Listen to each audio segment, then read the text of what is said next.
Marlène et Jean-Claude sommes très heureux de te présenter une émission très spéciale afin de comprendre les faits d'actualité. Merci pour ta fidélité.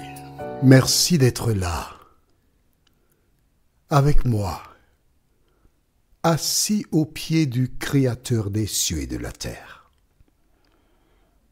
C'est notre dernière causerie dont le thème est « Vous connaîtrez Dieu ».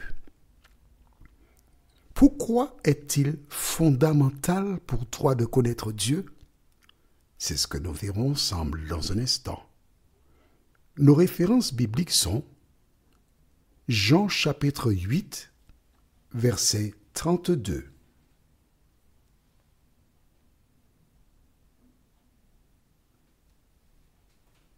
Jean 8, verset 32. Jean 17, les versets 1 à 3.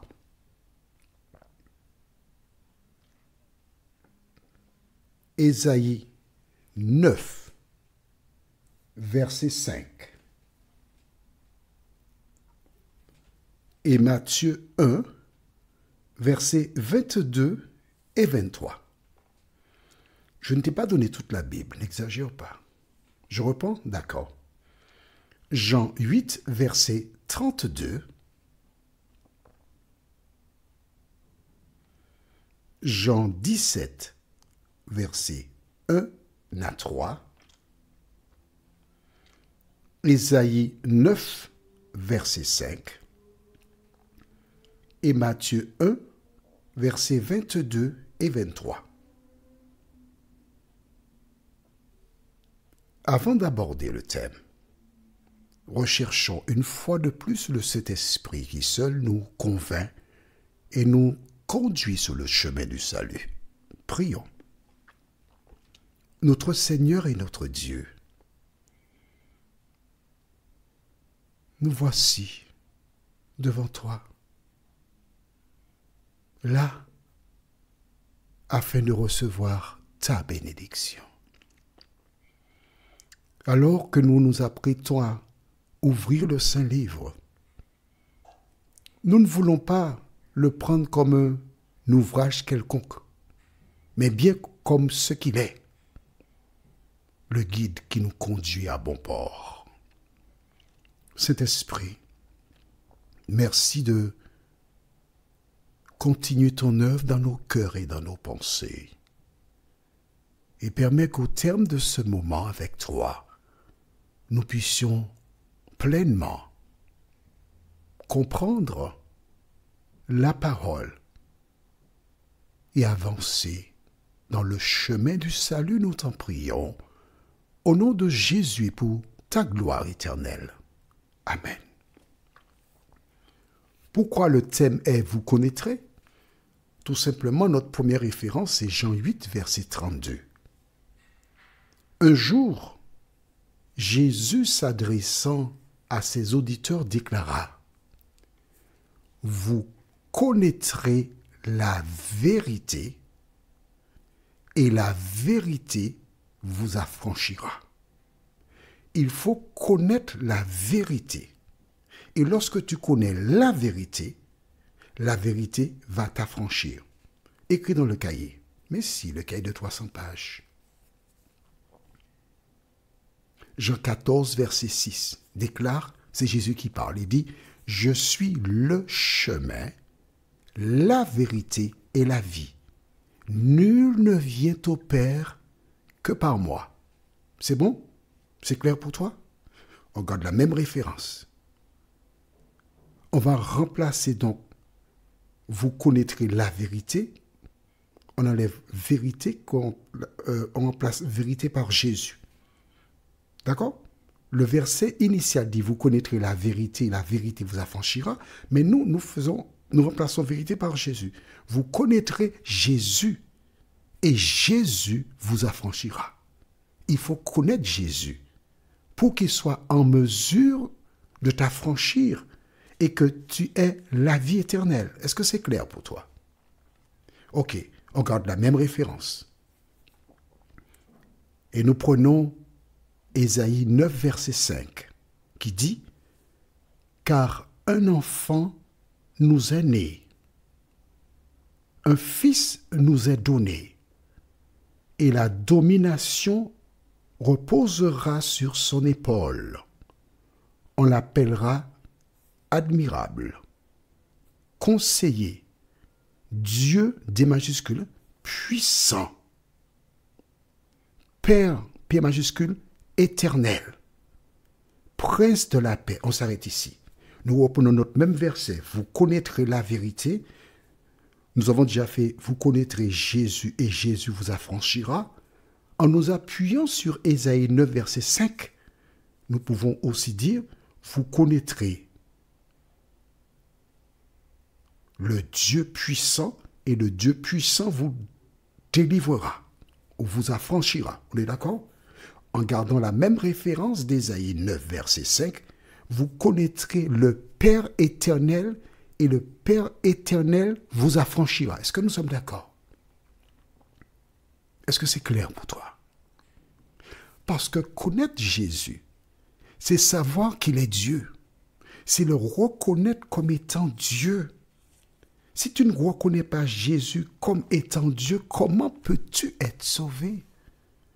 Puisqu'il te dit, c'est lui qui a dit, vous connaîtrez la vérité et la vérité vous affranchira. Tu dois tout savoir de Jésus. Tu dois le connaître. Pas seulement dire, bon, il est mort sur la croix et par sa mort je suis sauvé, c'est pas suffisant. Il faut le connaître. Allons dans Matthieu chapitre 1er. Matthieu chapitre 1er. Et nous lisons les versets 22 et 23. Tout cela arriva afin que s'accomplisse ce que le Seigneur avait annoncé par le prophète.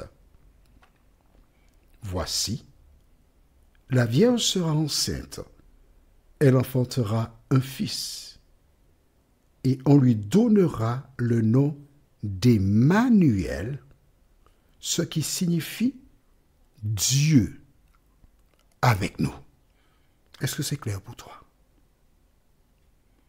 Le nom Emmanuel qui a été donné à Jésus, alors bien sûr, on appelle souvent Jésus, le Fils de l'homme, le Messie, etc. Mais on oublie qu'on appelle aussi Emmanuel. Et ce prénom signifie Dieu avec nous. Jésus est né sur cette terre. Il a marché sur la terre. Il a grandi sur cette terre. Il a fait des miracles sur la terre. Il a ressuscité des morts en étant sur terre. Il a multiplié des pains et des poissons pour nourrir des foules. Il a guéri des malades. Il a fait toutes ces choses où? Sur terre, sur terre, sur terre, sur terre. Or, la Bible te dit, nous venons de lire dans Matthieu 1, verset 23. Voici, la Vierge sera enceinte. Elle enfantera un fils. Et on lui donnera le nom d'Emmanuel, ce qui signifie Dieu avec nous. Si tu reconnais que Jésus est venu sur cette terre, si tu reconnais qu'il a vécu, il est mort et il a été enterré dans la terre, mais qu'il est sorti victorieux sur la mort, si tu reconnais toutes ces choses-là, comment peux-tu admettre que des personnes puissent te convaincre que Dieu n'est pas venu sur terre, qu'il ne vient pas sur terre? Explique-moi ça. Même avec toute espèce d'explication, je ne pourrai jamais comprendre cela. Parce que l'évangile est trop simple. Un jour, les disciples posaient une question à Jésus. « Enseigne-nous à prier comme les disciples de Jean. » Nous voyons donc que les disciples de Jean priaient déjà avant que ceux de Jésus qui étaient admiratifs ne sachent prier. La démonstration que Jean ou encore Jean-Baptiste avaient été appelés à l'existence pour mener une mission, apprendre aux gens à connaître Dieu et à parler à Dieu. Et Jésus donc inculqua aux disciples le Notre Père. J'ouvre une parenthèse pour la fermer tout de suite. Dans le Notre Père, que dit-il? Il commence ainsi. Notre Père qui est aux cieux, que ton nom soit sanctifié. Voilà ce qu'il dit. Or, le diable a inspiré certaines personnes pour remplacer cette relation de simplicité d'amour entre Dieu et l'homme. Parce que Jésus dit que ton nom soit sanctifié. Certaines personnes ont jugé bon d'enlever le tu pour remplacer par vous. Déformer l'esprit dans lequel on doit se tourner vers Dieu. Et certaines personnes vont jusqu'à dire que tu es un pécheur, tu ne peux pas aller à Dieu directement. Il ne veut pas de toi. Il faut passer par quelqu'un, demander à quelqu'un de faire la commission pour toi. Est-ce que tu peux dire à Dieu, pour moi, s'il te plaît, est-ce qu'il veut me pardonner mes péchés? C'est pas ça. Donc le Notre Père est un modèle de prière. Alors beaucoup de personnes l'utilisent comme prière. Mais la prière, ce n'est pas simplement dire le Notre Père. La prière, c'est de parler à Dieu avec tes propres mots. Donc le Notre Père est connu, mais c'est Jean 17. Jean 17, cela s'appelle la prière sacerdotale. La prière que Jésus a adressée à Dieu. La prière où il fait beaucoup de demandes.